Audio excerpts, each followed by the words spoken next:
साईं सच्चरित्र के ऊपर आपका जो विश्वास है वो बढ़ जाए।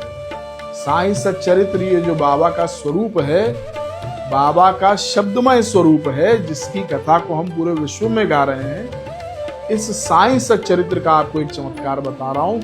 कुछ वर्ष पूर्व एक बिटिया ने हमें बताया था, उसकी आंखों में आंसू थे। वो कहने लगी कि गुरुजी एक बार एक ऐसा समय आया कि हमारे पास कॉलेज में देने के लिए फीस नहीं थी।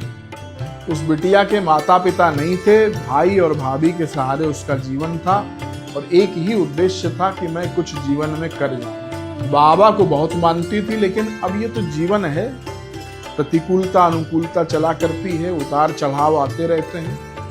तो जब ऐसा समय आया कि कॉलेज की फीस नहीं थी देने के लिए, तो उसे कहीं से ये ज्ञात हुआ कि बाबा के साईं सच्चरित्र को पढ़ने से मनोकामनाएं पूर्ण होती हैं। अब उसने पूरे मनोभाव से, पूरी भक्ति के साथ साईं सच्चरित्र का पारायण प्रारंभ कर दिया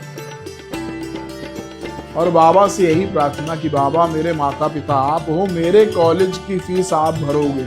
मैं हमेशा कथा में कहता हूँ कि साईं से मत कहो मुसीबत बड़ी है, मुसीबत से कहो मेरा साईं बहुत बड़ा है और हर वक्त मेरे साथ खड़ा है।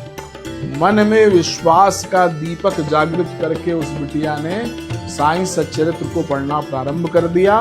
जिस दिन विश्राम था, अर्थात उसने मन में सोचा था कि मैं कुछ भोग बाबा को अर्पित करूंगी, तो 91वां अध्याय जो है, जो 51st चैप्टर है, लास्ट चैप्टर है साईं सच्चरित्र का, उसको पढ़ने के लिए जब इस बिटिया ने चरित्र को खोला है तो नगद रुपए उस पुस्तक में पड़े हुए थे। बोलो साईनाथ महाराज की। बाबा कुछ भी कर सकते हैं, बाबा के लिए कुछ भी असंभव नहीं है। और साईं सच्चरित्र में बार बार आपसे कहता हूँ, ये बाबा की महाशक्ति है, हम सब श्रद्धालुओं को बाबा का महा उपहार है।